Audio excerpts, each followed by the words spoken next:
लेकिन लखनऊ दिल्ली में सब कुछ ठीक नहीं।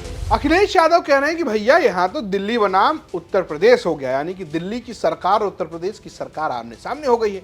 अखिलेश यादव ऐसा क्यों कह रहे हैं, क्यों आरोप लगा रहे हैं?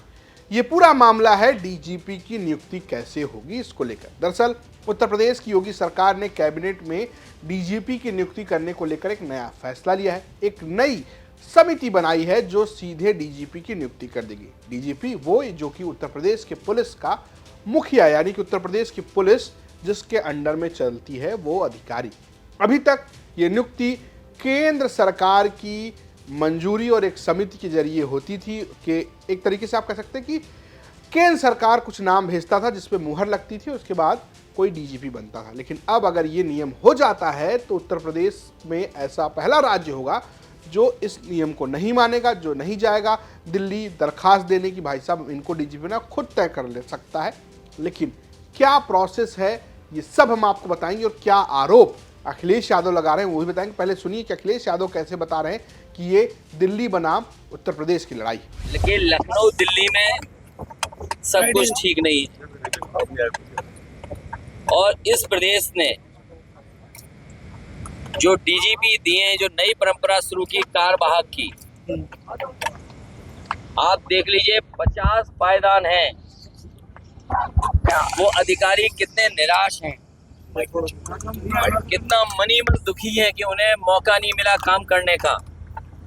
कितने आईपीएस होंगे जिन्हें मौका नहीं मिला, और अपने खासम खास और अपने पक्के को बैठाने के लिए, इसलिए कि जिससे कि बेईमानी की जा सके, जिससे अन्याय किया जा सके, जिससे कानून की धज्जियां उड़ाई जा सके, इसलिए सरकार अपना ऐसा फैसला कराना चाहती है, नियम बनाना चाहती है कि उन्हीं के कोई ना कोई बैठ जाए, जिनको खुद का अपना भविष्य नहीं पता है कि 2 साल चलेंगे कि नहीं चलेंगे, वो 2 साल के नियम बना रहे हैं। तो अखिलेश यादव को सुना, असीम अरुण ने इसका जवाब दिया, जो कि मंत्री हैं, पुलिस के मुखिया रह चुके हैं, उन्होंने जवाब दिया है। जो फैसला उत्तर प्रदेश सरकार ने लिया है ये बहुत ज़रूरी था, और अखिलेश यादव जी अपने पिछले पन्ने स्वयं पलट के देख लें अपनी सरकारों में। प्रकाश सिंह साहब के केस का जो जजमेंट है ये 2006 का है, जिसमें कहा गया था कि डीजीपी का कार्यकाल टेन्योर न्यूनतम 2 साल का होना चाहिए।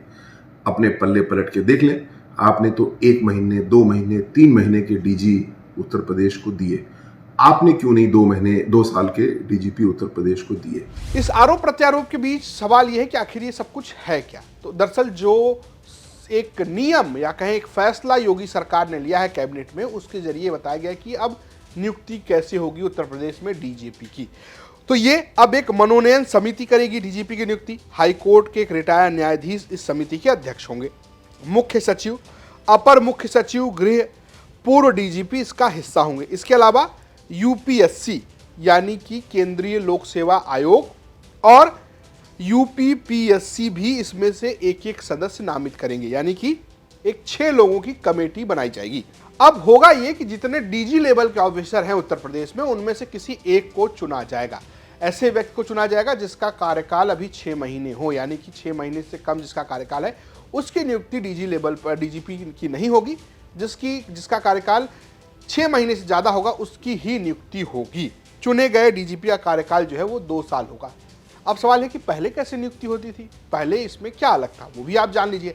दरअसल पहले जो है राज्य सरकार यूपीएससी को सभी डीजी अफसरों के नाम भेजती थी।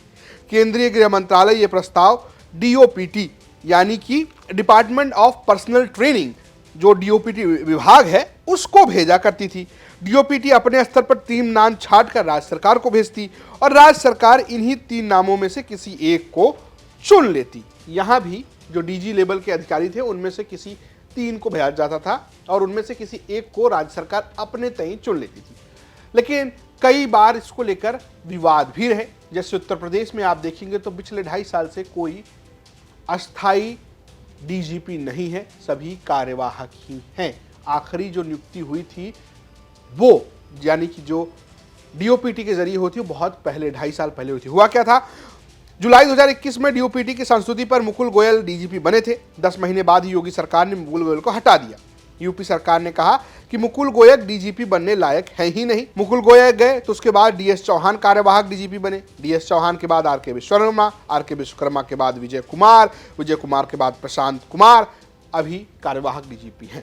अब अगर अस्थायी डीजीपी बनाना है तो पुराने नियम के मुताबिक ये केंद्र सरकार के में यानी कि यूपीएससी के पास जाएगा, डीओपीटी 3 नाम भेजेगा, उनमें से किसी एक को चुनना होगा। लेकिन अगर योगी सरकार के नियम के तहत होता है, नया नियम लाया गया, उसमें यह है कि भाई हम यहीं से अपने लेवल से एक समिति बनाएंगे और उस समिति से ही ये तय कर लेंगे कौन डीजीपी बनेगा। और अखिलेश यादव ये कह रहे हैं कि सारी लड़ाई इसी बात की है कि दिल्ली चुनेगा या उत्तर प्रदेश चुनेगा। फिलहाल ये स्टोरी भेजी थी हमारे सहयोगी संतोष कुमार ने, प्रस्तुत किया मैंने रजत ने, और कैमरे के पीछे सायुज। देखते रहिए यूपी तक। नमस्कार।